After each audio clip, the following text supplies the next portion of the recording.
Assalamualaikum warahmatullahi wabarakatuh. Waalaikumsalam warahmatullahi wabarakatuh. Selamat siang, Bapak Ibu. Puji syukur kehadirat Allah Subhanahu Wa Taala, Tuhan Yang Maha Esa, yang mana pada siang hari ini kita masih diberi nikmat kesehatan sehingga kita dapat berkumpul di tempat ini dalam kegiatan diseminasi menyebarkan pemahaman dan penerapan pengalaman budaya positif oleh saya sendiri, Dewi Puspitasari dari SDS 1018 29 Berkebun, Kecamatan Pancur Batu, Kabupaten Deli Serdang. Saya dari CGP Angkatan 9 Kabupaten Deli Serdang. Yang saya hormati Ibu Kepala Sekolah SDS 1018 29 Berkebun. Yang saya hormati Bapak Ibu Guru beserta staf SDS 1018 29 Berkebun. Terima kasih saya ucapkan atas kehadirannya. Semoga kegiatan kita ini dapat menambah wawasan dan bermanfaat dalam kegiatan pembelajaran kita. Sebelum kita memulai kegiatan, ada baiknya kita terlebih dahulu berdoa kepada Pak Joko. Mohon ketersediaannya untuk memimpin doa kita hari ini. Waalaikumsalam warahmatullahi wabarakatuh. Kita sama-sama berdoa untuk ajaran dan kegiatan masing-masing masyarakat Islam. Maka doa ini akan saya pimpin secara sah. Nauzubillahiminasyaitonirrajim. Bismillahirrahmanirrahim. Alhamdulillahirabbil alamin wassalatu wassalamu ala asyrofil anbiya'i wal mursalin wa ala alihi wa sahbihi rasulillahi ajmain. Ya Allah, ya Tuhan kami, pada siang hari ini kami para guru SD 1018 29 berkumpul di ruangan ini guna mengadakan diskusi dengan tema menyebarkan pemahaman dan penerapan pengalaman budaya tersebut. Maka dari itu ya Allah, atas rahmat-Mu kami mohon, berikanlah kepada kami hidayah dan hidayah-Mu, gunakan berikan kami untuk menjelaskan telah Kau berikan kepada kami. Ya Allah, ya Tuhan kami, ampunilah dosa kami, dosa kedua orang tua kami, dosa kedua ibu bapak kami, dan dosa para pendahulu kami. Ya Allah yang Maha Agung, tambahkanlah hidup kami, mudahkanlah urusan kami, lapangkanlah dada kami, dan sampaikanlah cita-cita kami. Rabbana atina fid dunya hasanah wa fil akhirati hasanah wa qina adzabannar. Walhamdulillahi rabbil alamin. Terima kasih Pak Joko untuk membawa doa kita hari ini. Baik Bapak Ibu, sebelum kita masuk ke kegiatan, kita ice breaking dulu ya Bapak Ibu. Bisa berdiri. Breaking ini tujuannya untuk menambah semangat kita.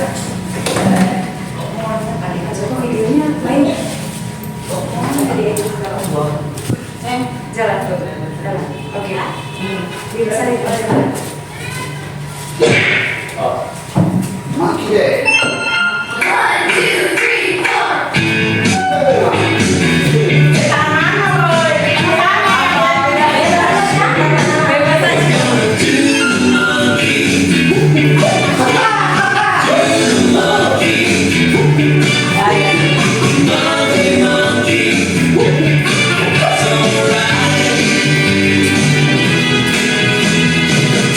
3, 4.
Fisika dalam PowerPoint. Kalau saya, Kamu nggak buka apa? Aduh, bisa saja. Benar-benar dengan baik. Oke Bapak Ibu, adapun kegiatan kita hari ini yaitu menyebarkan pemahaman dan penerapan pengalaman budaya positif. Menurut Bapak Ibu, budaya positif itu apa? Ada yang tahu? Budaya positif itu apa sih? Kebiasaan baik. Kebiasaan baik, Pak. Kemudian ada yang lain ya Bapak Ibu budaya positif? Kegiatan-kegiatan hari ini kan itu kan Oh iya, seperti kegiatannya Bu, menari, kemudian kebiasaan hal yang baik di mana ya di dalam pekerjaan kita. Kebiasaan. kebiasaan-kebiasaan yang baik ya Bapak Ibu. Nah, benar budaya positif itu adalah kebiasaan-kebiasaan yang baik atau nilai-nilai kebajikan yang menjadi keyakinan diri agar dapat menjadi sebuah kebiasaan, karakter atau ciri khas dari suatu sekolah atau lembaga. Budaya positif ya Bapak Ibu. Kemudian menurut Bapak Ibu budaya positif apa yang sudah kita terapkan di sekolah? Ada yang tahu Bapak Ibu yang sudah kita terapkan? Kebiasaan menyala, Kebiasaan menyala, kemudian Bu, kebiasaan menyapa, menyapa.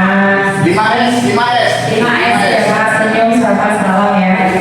Oke, itu adalah salah satu budaya positif yang sudah berlangsung di sekolah kita ya Bapak Ibu. Lanjut.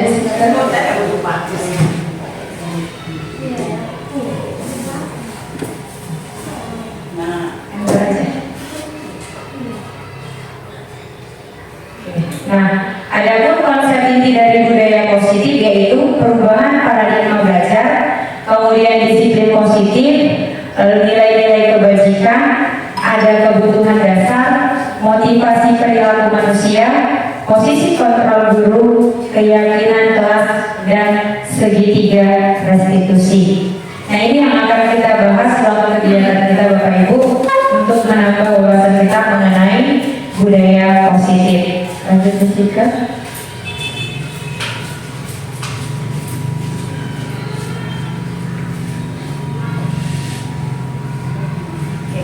Nah, pembelajaran dengan paradigma baru. Kalau yang dulu, Bapak Ibu kita sering mendengar istilah pembelajaran yang berpusat pada guru, pembelajaran yang berpusat pada siswa. Menurut Bapak Ibu, pembelajaran yang berpusat pada guru itu apa? Pada siswa itu apa? Dan pembelajaran apa yang digunakan pada saat ini? Ada yang bisa memberikan tanggapannya Bapak Ibu? Pak Joko bisa memberikan tanggapan pembelajaran yang berpusat pada siswa itu apa, pada guru itu apa? Belum paham loh. Yang selama ini, ya Pak Sep masih belum paham. Jadi kalau yang sebelumnya, kalau pembelajaran yang berpusat pada guru berarti guru yang hanya memberikan ilmu, semua guru. Siswa dianggap kertas putih yang kosong, tidak tahu apa-apa. Itu pembelajaran yang berpusat pada guru-guru yang memberi semua ilmu. Tapi di pembelajaran yang baru sekarang sudah pembelajaran yang berpusat pada siswa. Jadi siswa itu sebenarnya sudah ada yang dia ketahui, sudah ada minat dan bakatnya. Kita sebagai guru lah yang menuntut untuk mengembangkan minat dan bakat yang dia sudah punya. Jadi sekarang dikenal dengan pembelajaran dengan paradigma baru. Apa itu Bapak Ibu? Pembelajaran dengan paradigma baru merupakan pembelajaran yang dirancang berdasarkan prinsip pembelajaran berdiferensiasi sehingga para murid belajar sesuai dengan kebutuhannya berdasarkan tahap perkembangan teori psikologi modern untuk mewujudkan profil pelajar Pancasila. Nah, profil pelajar Pancasila tidak asing lagi di telinga kita,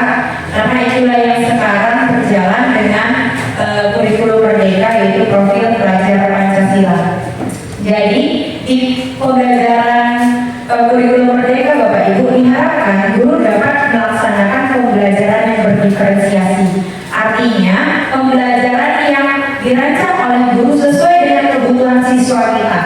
Kebutuhan siswa kita itu ada 3 aspek Bapak Ibu. Pertama, kesiapan belajar. Yang kedua, minat belajar siswa. Yang ketiga, profil belajar siswa. Ini yang harus kita lihat. Makanya sebelum pembelajaran atau ajaran baru awal itu pengenalan, kita harus sudah melihat apakah siswa kita sudah siap untuk duduk di kelas 5. Contohnya apa? Kita tes dulu. Ada namanya tes diagnostik, mengetahui bagaimana tes kemampuan awal.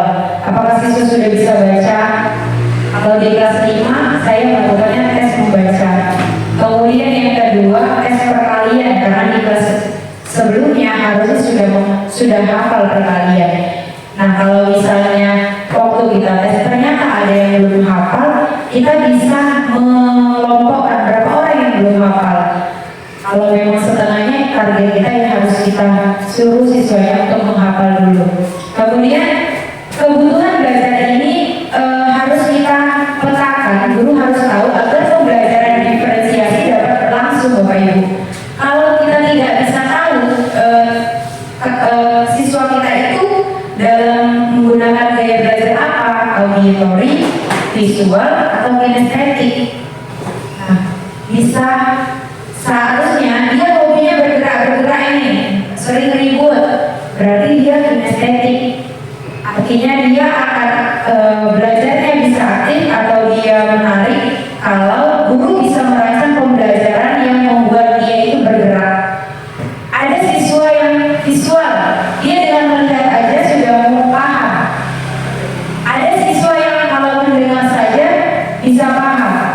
Nah, itu gaya belajar. Nah, inilah kita di pembelajaran paradigma baru, kita harus melihat kebutuhan siswa ya Bapak Ibu. Di profil pelajaran Pancasila ada 6 dimensi. Seluruh sekolah di Indonesia menerapkan kurikulum merdeka Bapak Ibu. 6 dimensi profil pelajaran Pancasila ini harus kita tumbuhkan, tanamkan dalam diri peserta didik. Yang pertama ada dimensi beriman dan bertakwa pada Tuhan Yang Maha Esa dan berakhlak mulia. Kalau ini kita semua, setiap orang di Indonesia memiliki agama. Nah, bagaimana kita menanamkan keimanan kepada diri siswa sesuai dengan agamanya masing-masing. Kemudian berakhlak mulia. Berakhlak mulia di sini Bapak Ibu tidak hanya dengan manusia, tetapi manusia dengan hewan, manusia dengan tumbuhan. Bagaimana dia bisa saling menyayangi antar makhluk hidup. Yang kedua, dimensi kebinekaan global. Indonesia memiliki beragam suku, agama, dan budaya. Maka sebagai guru kita perlu menanamkan kebinekaan global dalam diri peserta didik kita, bahwa siswa kita harus saling menghargai adanya perbedaan tersebut, tidak menjadi suatu pemisah ketika siswa yang satu beragama Islam, siswa yang lain beragama Kristen. Yang ketiga, bergotong royong. Gotong royong di dalam dimensi ini tidak hanya sekedar melaksanakan kebersihan saja ya Bapak Ibu, tapi gotong royong itu bisa berkolaborasi dalam pembelajaran, dalam kerja kelompok, ataupun dalam hal yang lainnya, sehingga kreativitas siswa dapat terbentuk. Dimensi yang keempat itu ada kreativitas. Kita harus menumbuhkan minat dan bakat siswa itu dalam bentuk kreativitas apa yang bisa dihasilkan siswa tersebut. Jadi sekarang pembelajaran tidak hanya sekedar teori saja Bapak Ibu, tapi juga menuntut siswa bagaimana bisa menciptakan sesuatu, bagaimana kertas dapat menghasilkan sebuah karya, bagaimana sampah bisa mendirikan sebuah karya yang bernilai jual atau memiliki keindahan. Bukan hanya dari sampah, tapi banyak lagi dari tumbuhan dengan cara mencangkok ya Pak Joko. Dari situ kan bisa menjadi sebuah usaha, Bapak Ibu. Lanjut dimensi bernalar kritis. Bernalar kritis maksudnya di sini adalah membuat siswa bisa memecahkan masalahnya sendiri, mencari solusi atas permasalahannya, mampu berpikir. Contoh ketika ada diskusi, nah siswa berani mengemukakan pendapatnya juga termasuk ke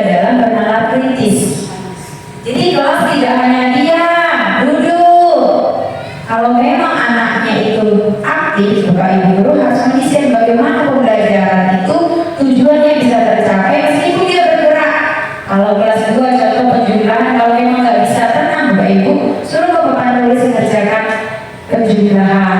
Itu contoh. Ya udah gambar aja 5 apel. Kalau kelas memang sulit untuk terkontrol, kalau asli bergerak aja. Kalau kelas 1, kelas 2, kelas 3 mungkin masih sulit untuk mengontrolnya. Tapi Bapak Ibu, pembelajaran diferensiasi ini paling mudah diterapkan di kelas rendah. Kalau di kelas tinggi, guru harus berpikir lagi bagaimana membuat pembelajaran yang bervariasi dalam konten, proses dan produk. Kita harus berpikir keras untuk di situ. Tapi kalau di kelas rendah mengenai penjumlahan, ya sudah belajar lidi 3 ditambah lidi 2, nah udah jadi penjumlahan. Daun diambil dijumlahkan udah jadi proses penjumlahan. Kalau untuk membuat pembelajaran berdiferensiasi. Yang keenam, ada mandiri. Di sini Bapak Ibu kita melatih siswa untuk selain dia tadi bisa berkolaborasi, kita juga membuat siswa mandiri. Mandiri ini berarti dia bisa bertanggung jawab atas dirinya sendiri, berani mengemukakan pendapat termasuk dalam dimensi mandiri. Kita lanjut.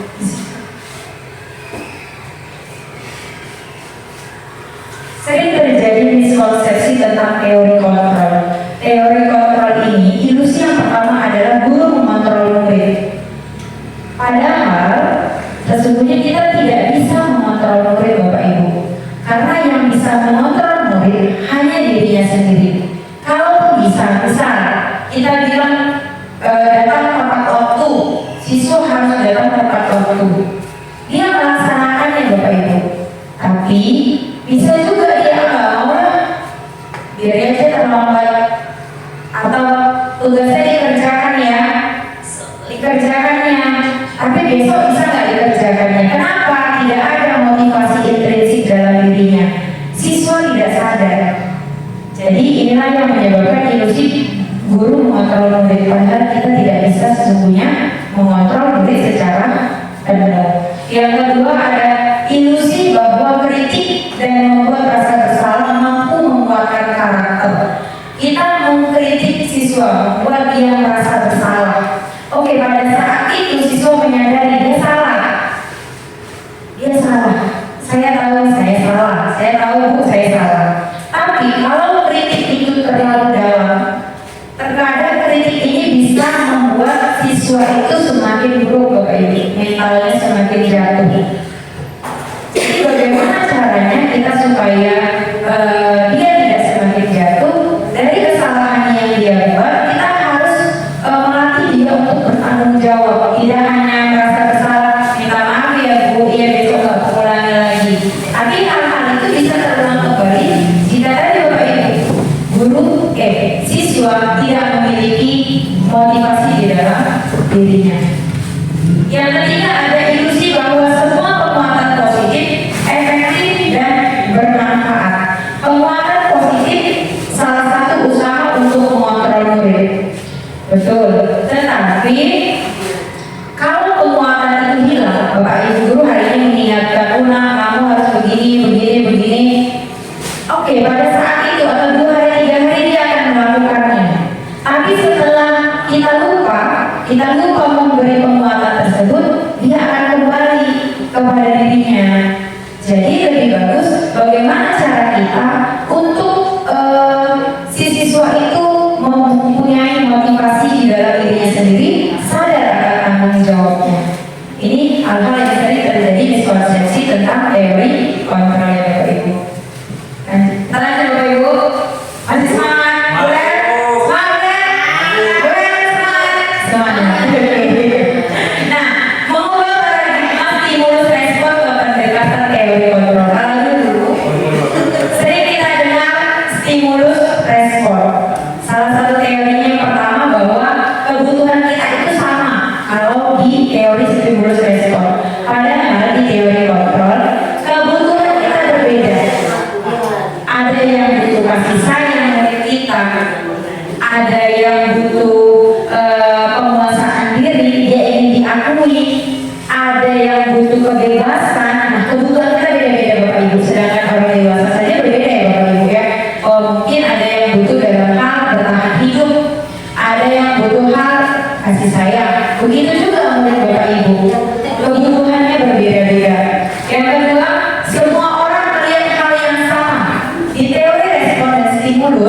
berpandangan bahwa kita ini semua sama ya Bu Mi. Oke. Teori kontrol yang kedua, setiap orang memiliki gambaran yang berbeda. Kita harus berpandangan bahwa mungkin pendapat kita benar, tapi kita harus tanya pendapat orang lain bagaimana. Nah, kita didiskusikan di teori kontrol ini, kita didiskusikan mana pandangan, tidak hanya mengenai pandangan kita yang benar, tapi pandangan orang lain juga bisa benar. Yang ketiga ada kita coba mengubah orang agar berpandangan sama dengan kita. Kalau di teori stimulus respon, di teori kontrol kita berusaha memahami pandangan orang lain tentang dunia. Yang keempat ada perilaku buruk dilihat sebagai suatu kesalahan. Di teori kontrol semua perilaku memiliki tujuan. Ditanya dulu, kenapa kamu melakukan hal tersebut kepada siswa? Kenapa siswa terlambat? Kenapa tidak siap PR-nya? Jangan kita langsung menjudge, oh kamu malas ini memang, kamu gak pernah siap PR-nya. Nah itu semakin membuat siswa mentalnya semakin down, dan dia hanya merasa, oh iya saya kan selalu hanya dimarahi, saya siswa yang setiap hari kena marah. Jadi mentalnya sudah jatuh juga Bapak Ibu. Jadi ngatasinnya gimana Bu? Mengatasinya Bu, dengan membuat motivasi intrinsik tadi Bu, bagaimana anak itu sadar bahwasanya dia harus melaksanakan tanggung jawabnya. Nanti kita buat ada keyakinan kelas di materi selanjutnya, itu untuk memperdalam bagaimana cara supaya siswa perilaku tersebut yang tidak baik menjadi baik. Bu, Intinya nggak boleh lagi dihukum. oke kita lanjut dulu. Ya kita lihat. Oke, yang teori selanjutnya orang lain bisa mengontrol saya di stimulus respon, tapi kalau di teori kontrol hanya Anda yang bisa mengontrol diri Anda. Kalau misalnya saya bilang, coba tutup tangan Bapak Ibu, di tangan Bapak Ibu ada sesuatu yang sangat berharga yang harus dilindungi, yang harus disimpan. Tapi kalau saya bilang buka lah, mau nggak Bapak Ibu bukanya?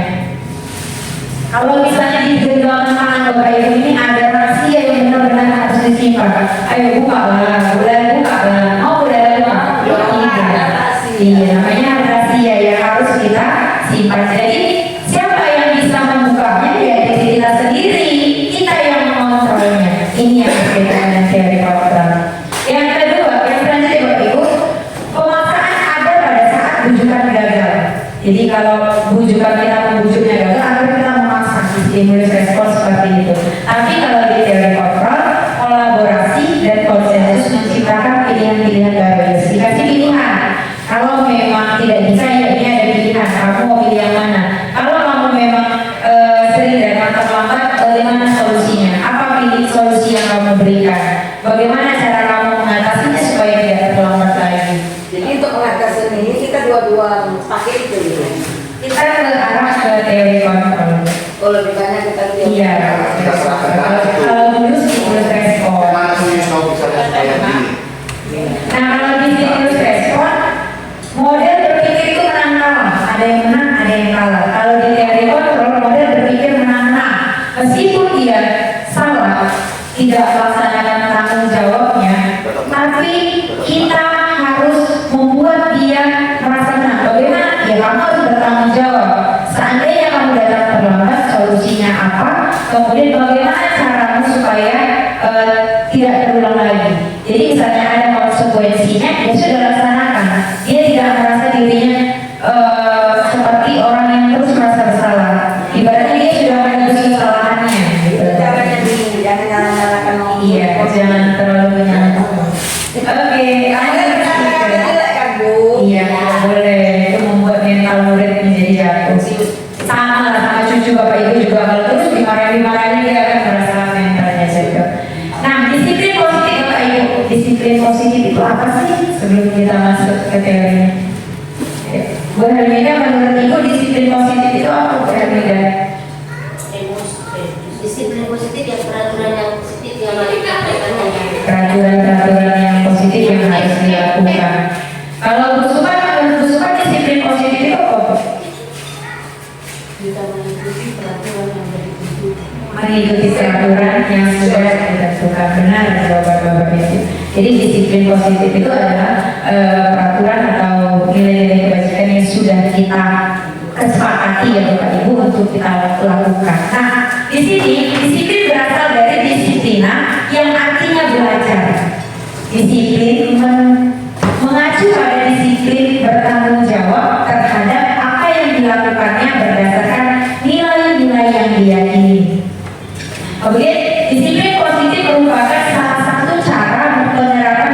disiplin yang bertujuan untuk menumbuhkan kesadaran serta memberdayakan peserta didik tanpa imbalan atau reward, ancaman atau hukuman. Jadi di disiplin positif ini kita menghindari yang namanya ancaman, hukuman atau reward atau penghargaan yang berlebihan. Sebagai pendidik, tujuan kita adalah menciptakan peserta didik yang memiliki disiplin diri sehingga mereka berperilaku mengacu kepada nilai-nilai kebajikan universal dan memiliki motivasi intrinsik dalam perubahan ke arah yang lebih baik. Jadi disiplin positif ini Bapak Ibu membuat siswa itu sadar dari dalam dirinya bahwa kesepakatan yang sudah dibuat oleh sekolah ataupun kelas ya memang harus kita taati, harus kita jalani. Karena siapa yang membuat kesepakatan itu ya kita bersama. Nanti ada perbedaan, kok peraturan, kok kesepakatan, kok keyakinan, tidak ada perbedaan. Kita lanjut ke situ. Reward yang berlebihan itu yang seperti apa? Itu kan hadiah ya, itu kan hadiah. Yang berlebihan itu yang apa? Jangan setiap ada sesuatu yang dia berhasil kita memberikan hadiah tersebut. Hadiah. Karena jadi akhirnya apa, membuat permusuhan atau seseorang akan berpikir atau membuat cara licik untuk mendapatkan hadiah. Jadi hadiah itu tidak hanya berupa sebuah hadiah dalam bentuk barang, tapi kata-kata juga merupakan kalimat positif atau pujian, gitu ya Bu. Nah, nilai-nilai kebajikan di sini ada contoh nilai-nilai kebajikan Bapak Ibu. Nilai-nilai kebajikan itu nilai kebaikan yang kita yakini. Nah, ini contoh-contoh nilai kebajikan terlepas dari agama, suku, budaya dan ada istiadat yang ada di kita, ya Bapak Ibu. Ada yang pertama nilai kebajikan profil belajar Pancasila yang tadi sudah saya jelaskan di awal dan kita sudah sering dengar. Yang kedua ada Ibu Primary Years Program. Itu ada nilai kebajikannya adalah toleransi, rasa hormat, integritas, mandiri, menghargai, antusias, empati, keingintahuan, kreativitas, kerjasama, percaya diri dan komitmen. Itu adalah nilai-nilai kebajikan yang diyakini oleh Ibu Primary Years Program. Kemudian ada contoh nilai kebajikan keterampilan hidup atau life skill, yaitu dapat dipercaya, lurus hati, pendengar yang aktif, tidak merendahkan orang lain, dan memberikan yang terbaik dari diri. Lanjut, Sister.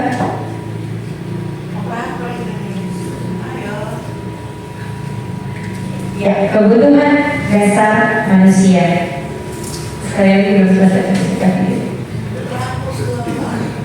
Enggak, itu aja. Belum selesai. Sebentar. Oke. Nah, kebutuhan dasar manusia. Setiap orang memiliki kebutuhan dasar, ya Bapak Ibu. Contohnya apa itu Bu Supri? Kita butuh apa Bu Supri? Duit. Makan, duit. Iya betul, duit yang bisa bertahan hidup ya Bu. Perhatian itu kebutuhan Perhatian. Nggak pernah ada perhatian sih, aku. Iya, kuliah mana? Oh, ada tuh gitu ya. Kan diperhatikan juga ya kan. Itu karena saking pentingnya ya kan. Oke, nah Bapak Ibu, kebutuhan dasar manusia adalah segala sesuatu yang kita lakukan untuk mendapatkan apa yang kita inginkan. Seluruh tindakan yang kita lakukan memiliki tujuan tertentu dan semua usaha terbaik yang kita lakukan dalam rangka agar kebutuhan dasar kita terpenuhi dengan baik. Sip. Itu kebutuhan dasar ya Bapak Ibu. Lanjut sikat. Agar Oke. Ada 5 kebutuhan dasar manusia Bapak Ibu. Kalau salah satunya tidak terpenuhi, maka akan ada perilaku yang tidak sesuai pada diri kita, pada diri anak murid kita. Apa saja 5 kebutuhan dasar itu? Pertama ada kebutuhan bertahan hidup. Kebutuhan bertahan hidup ini merupakan kebutuhan yang sifatnya itu fisiologis Bapak Ibu. Apa saja itu? Pertama ada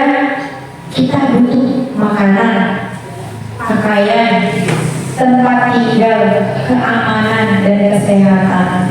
Ini yang utama Bapak Ibu. Makanya kalau pagi-pagi Bapak Ibu ditanya siswanya sudah sarapan belum, kadang banyak siswa kita yang belum sarapan ya Bapak Ibu, kadang kan gurunya juga belum.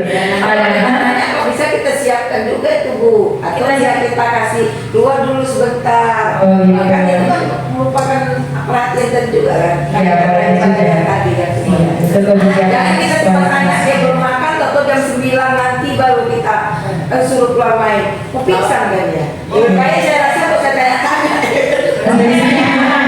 Kalau ditanya itu harus kita kasih loh, minimal sepotong roti. Karena masih ada belum. Diingatkan untuk sarapan sebelum berangkat ke sekolah. Oke, kita lanjut ya Bapak Ibu, disampaikan ya. Yang kedua ada kebutuhan kasih sayang dan rasa diterima.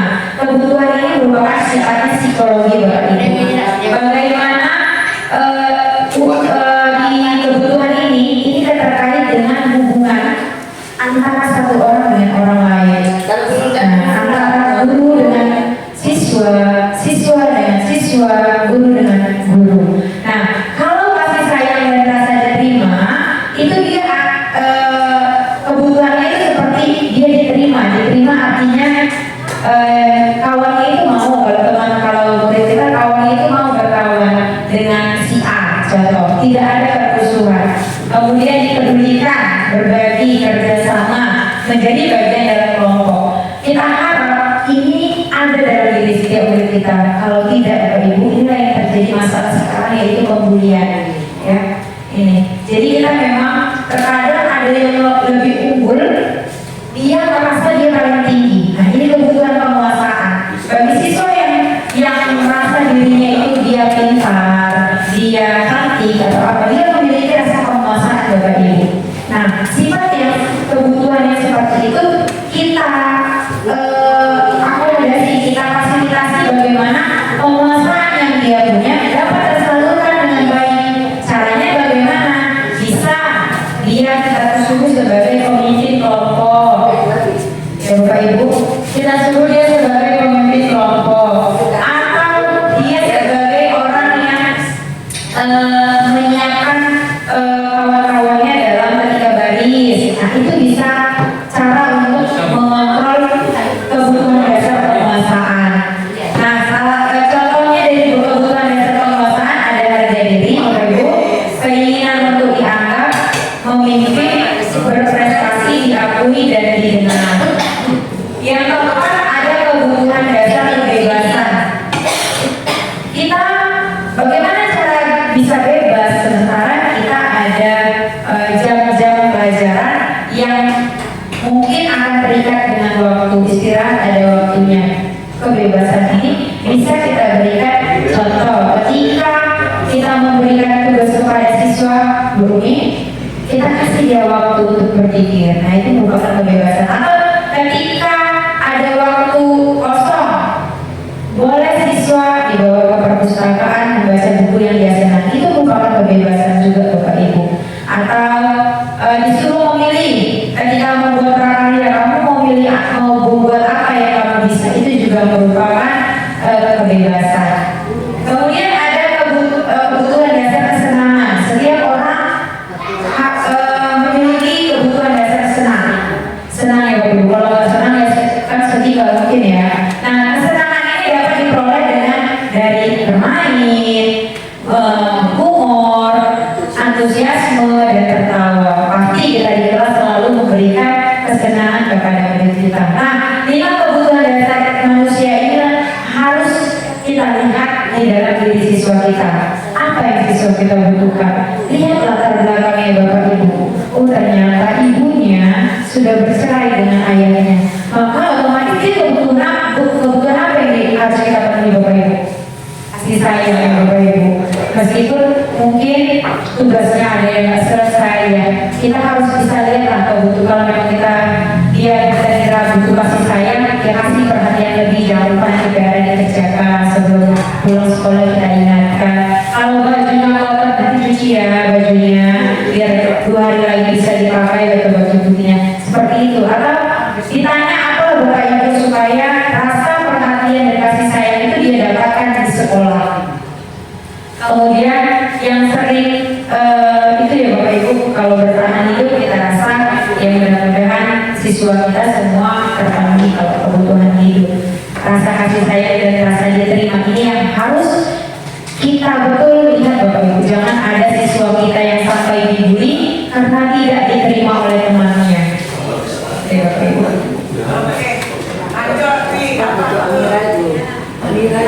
Motivasi perilaku manusia ini ada dua.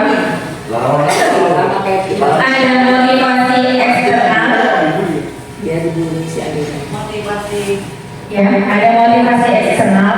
Motivasi eksternal ini hadir untuk menghindari ketidaknyamanan atau hukuman, atau untuk mendapatkan imbalan atau penghargaan dari orang lain. Ini motivasi eksternal biasanya hadir di dalam diri siswa. Kenapa dia mau dalam tepat waktu? Oh nanti kalau aku terlambat, nanti aku disuruh keliling lapangan. Jadi dia motivasinya karena ketakutan akan hukuman, ya Bapak Ibu. Atau oh aku harus datang cepat nih ke sekolah, kata Bu Rela, nanti yang datang cepat dikasih 2.000. Ini jadi itu motivasi eksternal. Boleh. Ya. Boleh, tapi Terusan. jangan terus-terusan, jangan berlebihan gitu. Yang siap duluan keluar main buat. Nah, yang kedua ada motivasi internal.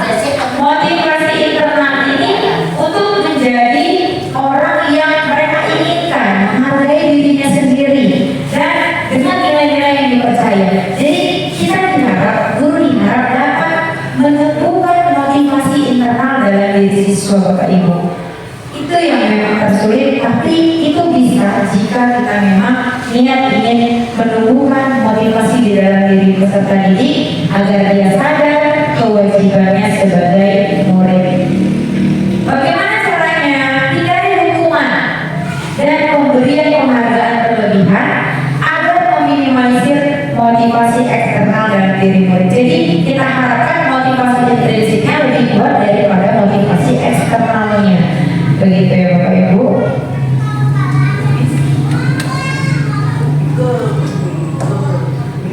Nah, biasanya Bapak Ibu ada kalau siswa tidak melaksanakan kewajibannya, ada tindakan-tindakan yang harus diterima siswa atau tanggung jawab siswa. Yang pertama itu ada hukuman.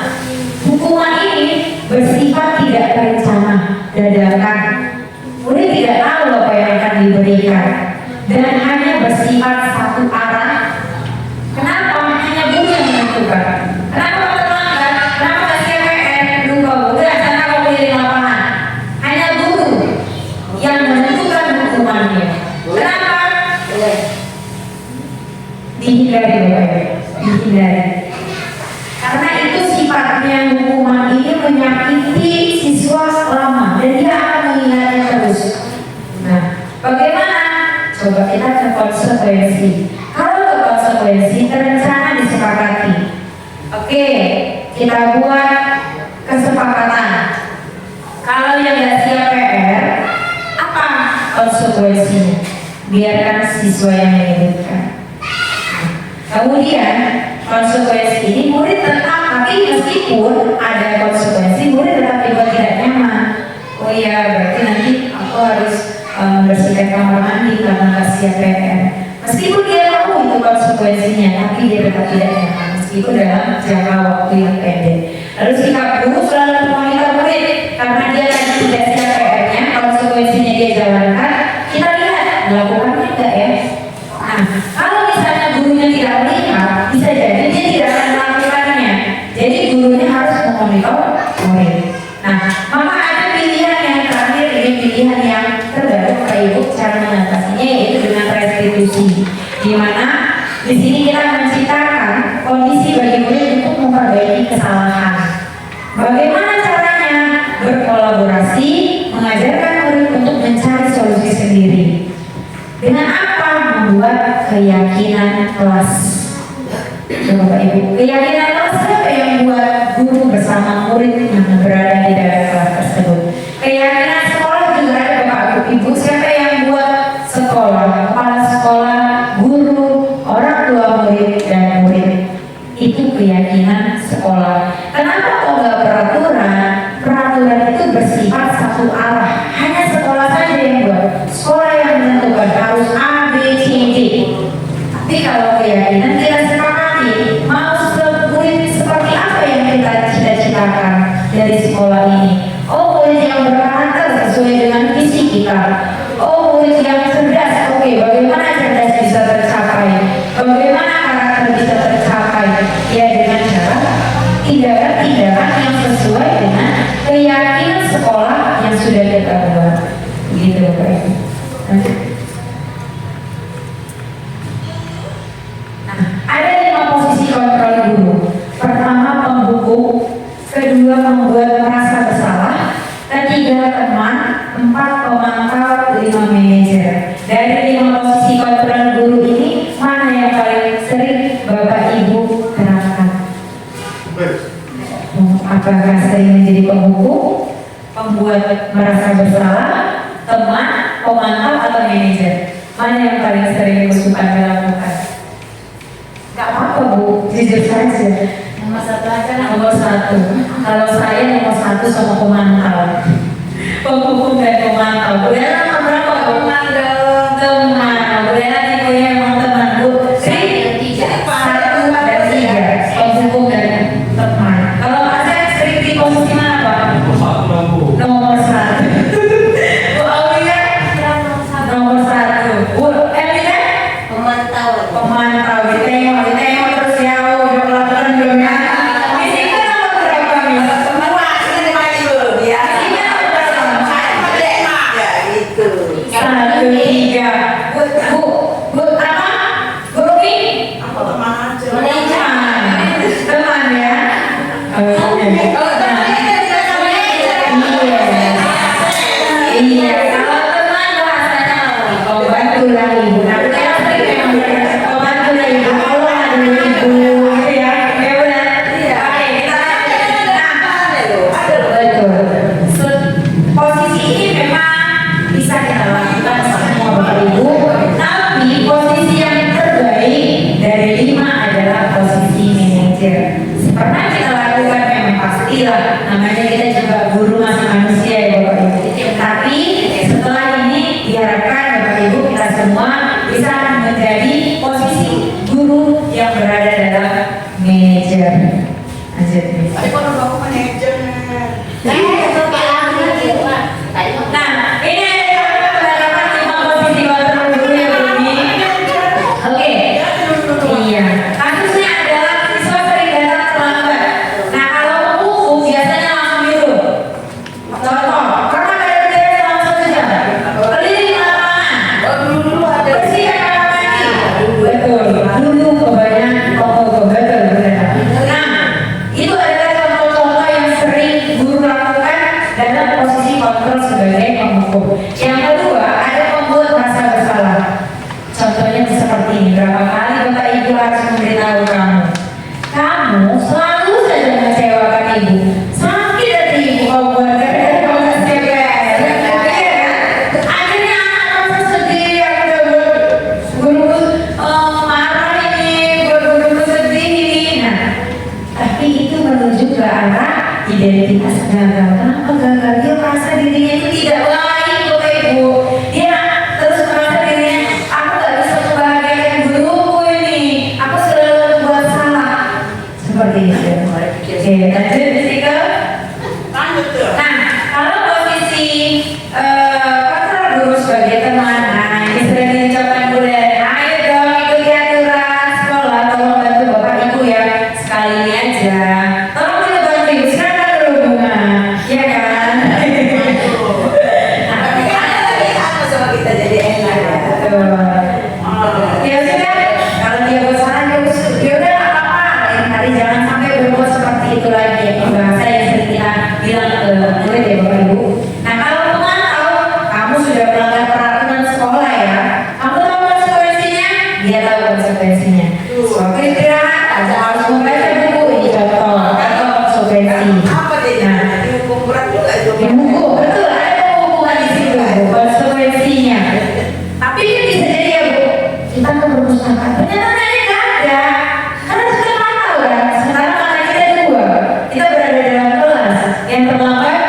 dalam perpustakaan. Sana ngobrol. Iya, nah itu Miss. Nah yang terakhir ada posisi manajer. Kita panggil ya. Kapan memanggilnya? Ketika istirahat. Kalau bisa Bapak Ibu, ini dilakukan jangan di hadapan banyak siswa. Ibaratnya dua mata supaya mentalnya tidak jatuh. Apakah kita senang kalau kita duduk di depan orang banyak? Enggak ya Bapak Ibu ya. Kayak kita nggak kesempatan melakukannya. Ya nggak ada. Apakah kamu tahu kesalahan? Kira-kira bagaimana kamu memperbaiki kesalahan? Atau waktu istirahat Bapak Ibu siswa yang lain keluar, bolehlah panggil. Misalnya dia ngejek-ngejek kawannya ya, saya pernah ya terjadi ya, boleh kita panggil. Kenapa kau ngejek? Apakah itu sesuai dengan kesepakatan kelas kita, keyakinan kelas kita tanya. Jadi gimana supaya kamu tidak mengulangi lagi? Kira-kira apa yang bisa kamu lakukan atau supaya kamu tidak mengejeknya lagi lah gitu. Nah seperti itu ya Bu. Ini yang diharapkan di pembelajaran paradigma baru kita menjadi posisi guru yang manajer ya Bapak Ibu. Bertanya dulu alasan siswanya. Nah ini ada contoh Bapak Ibu. Ya kita tebak-tebakan. Kalau contoh satu saya kecewa sekali dengan kamu. Posisi kontrol kira-kira Bapak Ibu. Kalau anak-anak guru, saya kecewa sekali dengan kamu. Manajer teman. Merasa bersalah, nanti ke oke, merasa bersalah ya. Nanti kita lihat jawaban. Contoh yang kedua, kamu tidak pernah benar melakukannya. Kira-kira apa ya, posisi mana? Mana kesukaan lagi kesukaan? Sebelum manajer Memantau. Memantau, memantau. Contoh ketiga, kamu, apa rencana untuk menyelesaikan masalah ini? Manajer. Contoh keempat, ayo lakukan ya teman. Kita cek ya di sini jawaban Bapak Ibu guru. satu. Aku tenang tuh. Oke, nomor satu membuat rasa bersalah. Tepuk tangan. Yang kedua memantau, betul ya. Yang ketiga restitusi. Yang keempat teman, betul ya.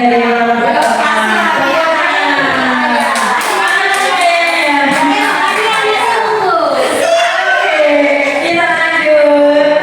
Nanti ada yang makasih Bu, silakan. Nah, keyakinan kelas. Kenapa? Mengapa keyakinan kelas? Mengapa bukan peraturan kelas? Kalau dulu Bapak Ibu, kita istilahnya peraturan kelas ya. Peraturan kelas, peraturan sekolah. Nah, sifat peraturan ini hanya dibuat oleh orang yang membuat peraturan. Contoh, kalau sekolah ya berarti kepala sekolah yang buat. Guru juga harus mentaatinya. Siswa harus mentaatinya. Kalau peraturan kelas, guru yang buat. Siswa harus patuh. Seperti itu. Nah, kalau keyakinan kelas, kita duduk bersama Bapak Ibu. Duduk bersama kalau membuat keyakinan sekolah. Kepala sekolah ada, guru ada, siswa ada, orang tua ada.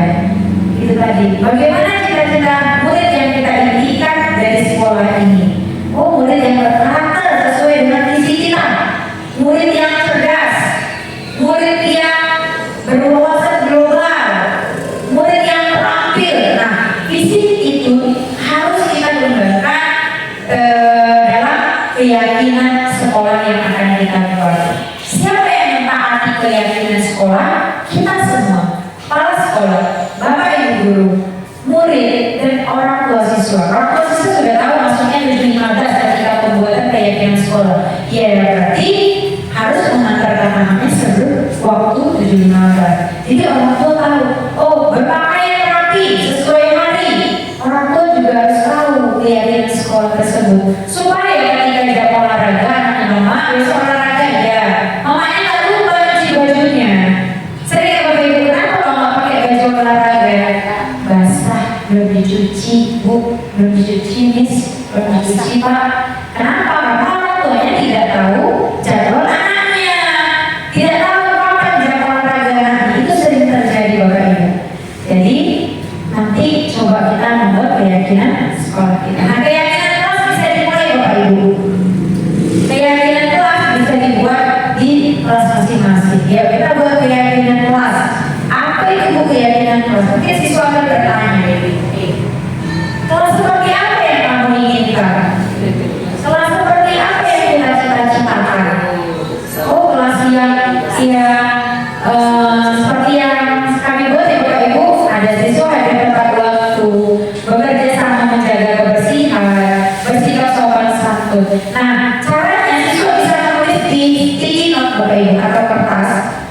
kita tempelkan pendapat-pendapat siswa, guru mengeneralisasikan mana pendapat-pendapat yang sama intinya.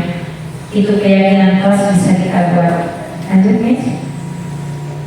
Berarti beda kelas beda lah keyakinan. Iya, beda kelas, beda keyakinan, tetapi Bapak Ibu kita harus berpedoman dengan isi sekolah. Itu harus kita lihat. Nah, kebetulan keyakinan kelas itu bersifat abstrak karena merupakan cita-cita dari setiap kelas, bisa beda-beda. Kemudian berupa pernyataan universal, artinya pendapat siswa yang paling banyak itu dijadikan keyakinan kelas. Lalu dibuat dalam pernyataan positif, jangan misalnya kalau dulu jangan buang sampah sembarangan, itu kalimat negatif Bapak Ibu, meskipun intinya bagus, tapi gunakan bahasa yang baik, jagalah kebersihan. Begitu juga ya Bapak Ibu dengan murid kita, jangan lari-lari, coba kita hindari kata jangan, jalan saja ya, nah supaya tidak jatuh. Hindari kata jangan di rumah pun Bapak Ibu, coba sama kita, sama guru kita hindari kata jangan karena konotasinya itu negatif.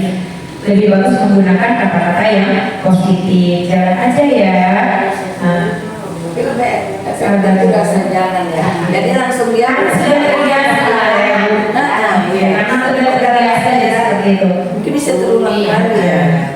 Lebih Lebih positif. positif kayak jangan. Nah, emang tak boleh. Jadi menurut oke, kita lanjut. Sedikit saja agar ini juga bagi bahasa bahasa. Nah, sedikit saja agar mudah diingat. Ingatnya lupa mati Bapak Ibu. Sedikit saja agar mudah diingat, jangan terlalu panjang. Sesuai dengan kondisi kelas dan sekolah sehingga mudah diterapkan.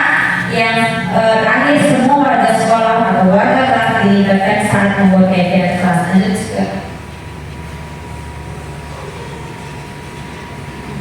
Nah, ada segitiga restitusi.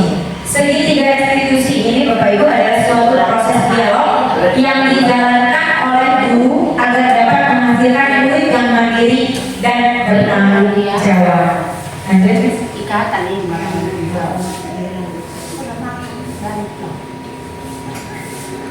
Bagaimana cara menerapkan segitiga restitusi? Yang pertama, menstabilkan identitas. Menstabilkan identitas berdasarkan prinsip membuat kesalahan adalah bagian dari proses pembelajaran. Apa kata-kata yang guru lakukan pada saat menstabilkan identitas? Pertama, bisa membuat salah itu wajar. Ketika kita panggil siswanya, kita tanya kenapa PR-nya nggak siap. Miss lupa, ya udah wajar, lupa itu wajar. Semua orang pernah lupa, tetapi nanti ada lanjutan. Ini contoh menstabilkan identitas adalah berbuat kata-katanya bisa berbuat salah itu wajar. Tidak ada kami yang manusia yang sempurna. Ibu bapak juga pernah melakukan itu. Ibu bapak tidak mau mencari siapa yang salah, tapi ibu bapak ingin kita mencari solusi dari permasalahan ini. Atau kamu berhak merasa begitu. Itu adalah kalimat-kalimat yang kita ucapkan untuk menstabilkan identitas pada murid. Tidak melakukan kesalahan ya Bapak Ibu. Lanjut, Miss. Yang kedua dari proses segitiga restitusi setelah kita melihat apa identitas tadi, menstabilkan identitas. Yang kedua adalah validasi tindakan yang salah.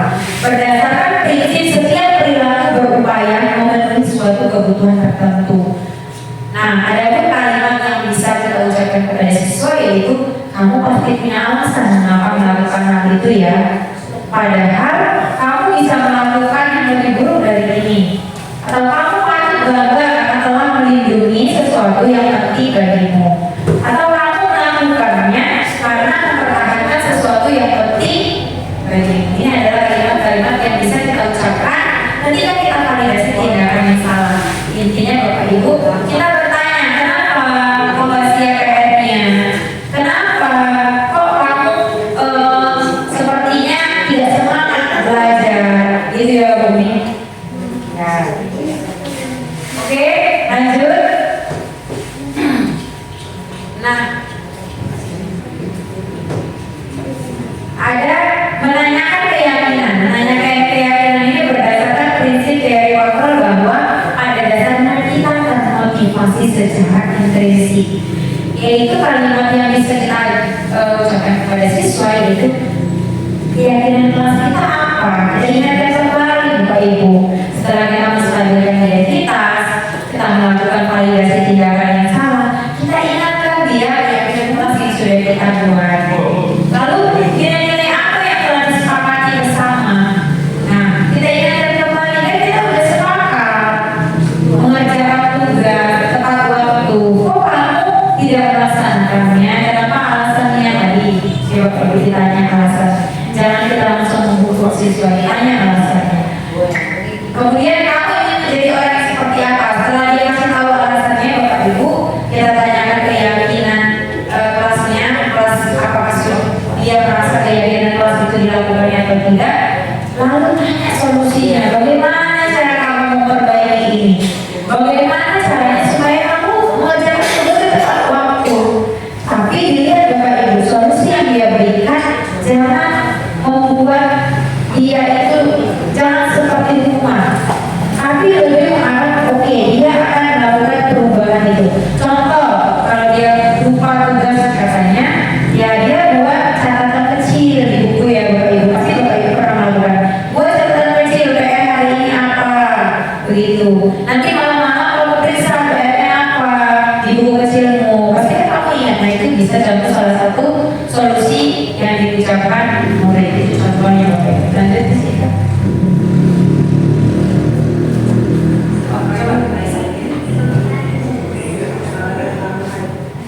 Coba, ini ada beneran belum sih videonya?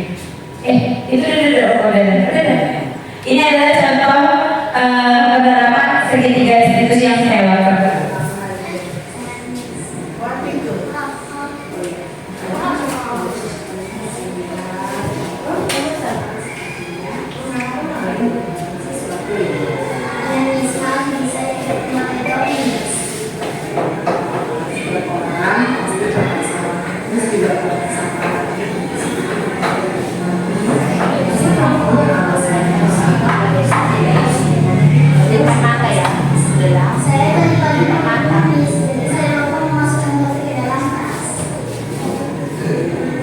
Kita sudah mempunyai keyakinan terhadap semua yang kita percaya. Apakah kamu ingat keyakinan yang sudah dimiliki? Ya, kita sudah pakai terapi dan sudah selesai. Jadi, apakah budaya kamu sudah bisa memberikan keyakinan tersebut? Iya. Bagaimana beneran dari jadi rumah. Ada kejadian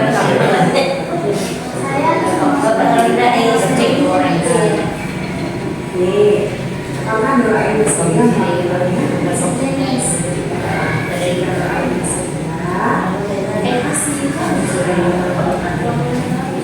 Selawat Kak Dewi. Nah, oke. Seperti itu ya Bapak Ibu ditanya, kok kamu nggak berpakaian sesuai hatinya gitu. Dia bilang lupa, jadi diingatkan kembali. Jadi bagaimana caranya? Seperti itu ya Bapak Ibu kalau kalian mempraktikkan segitiga restitusi. Nah, Untuk dalam menerapkan program disiplin positif, hendaknya guru memiliki standar kepribadian, profesional, dan sosial yang baik, di mana guru mampu menghiasi dirinya dalam posisi kontrol saat ini. Bagaimana perjalanan dirinya sebagai among itu artinya ini ada Bapak Ibu, sistem among itu Imadio Mangkaso Kuliah ada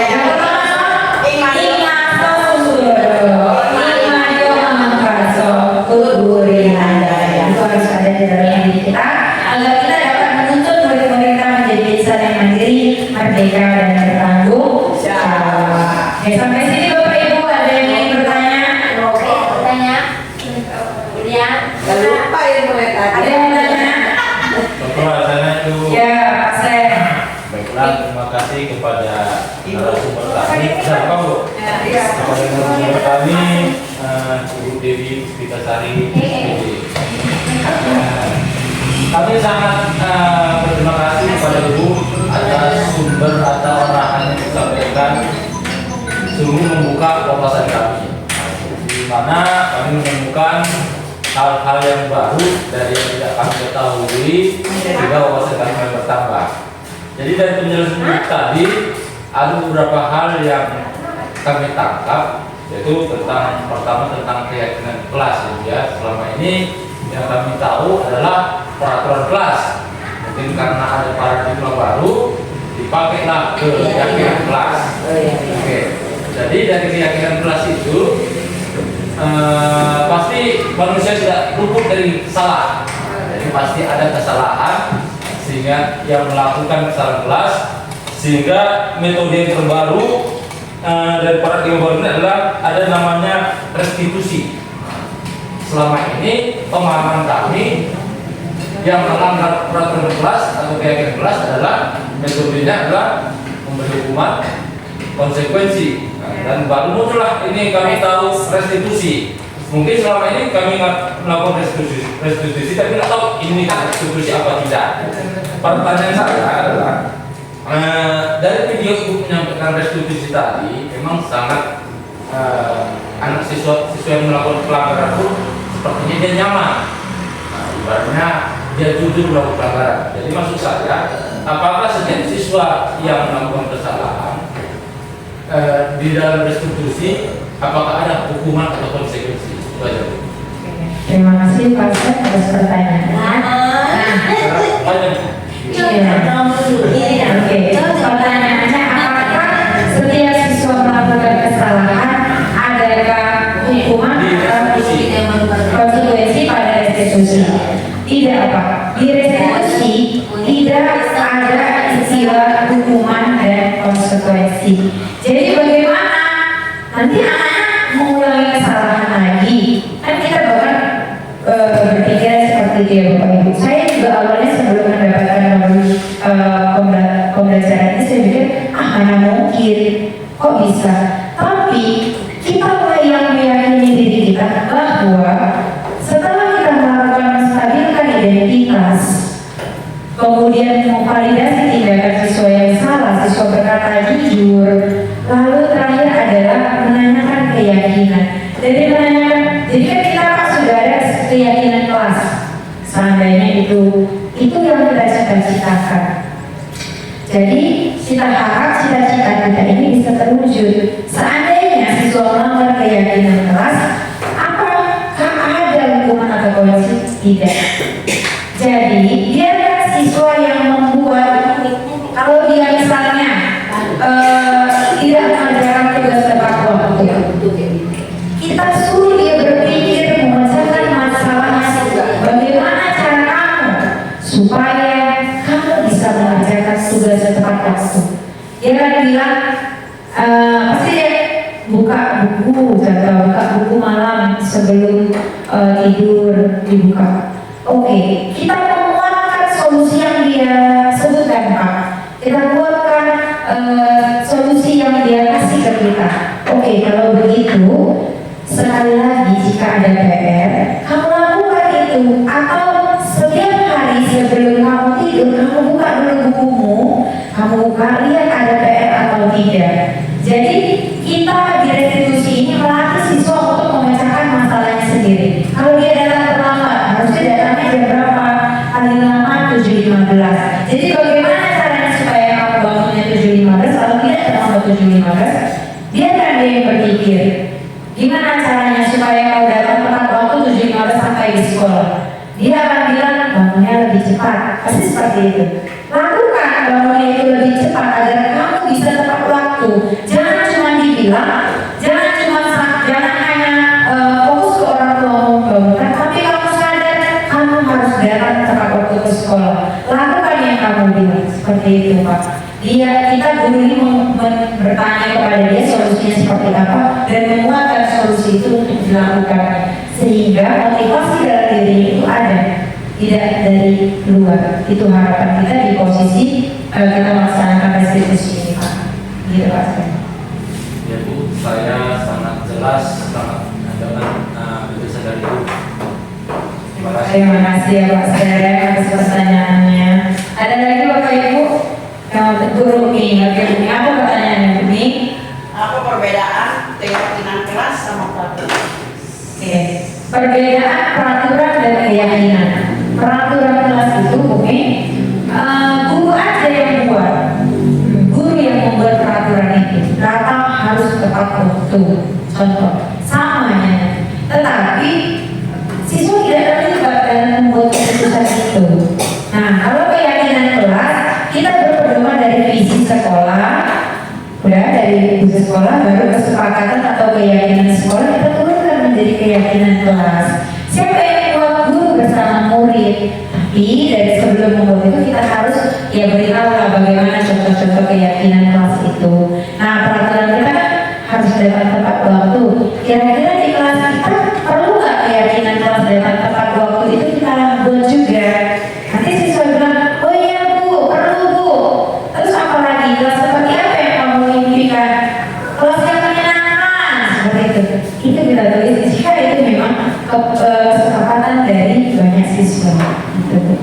Jadi kalau peraturan itu bersifat hanya guru yang membuat, kalau keyakinan itu dibuat guru bersama siswa. Ya. Ada lagi? Bebas Umi? Oke. Bapak Ibu, ada lagi yang mau bertanya? Oke, baiklah kalau tidak ada lagi Bapak Ibu, terima kasih atas waktunya, terima kasih atas ketersediaan hadir di acara diseminasi menyebarkan pemahaman budaya positif. Semoga ini dapat bermanfaat bagi kita dan dapat kita laksanakan dalam proses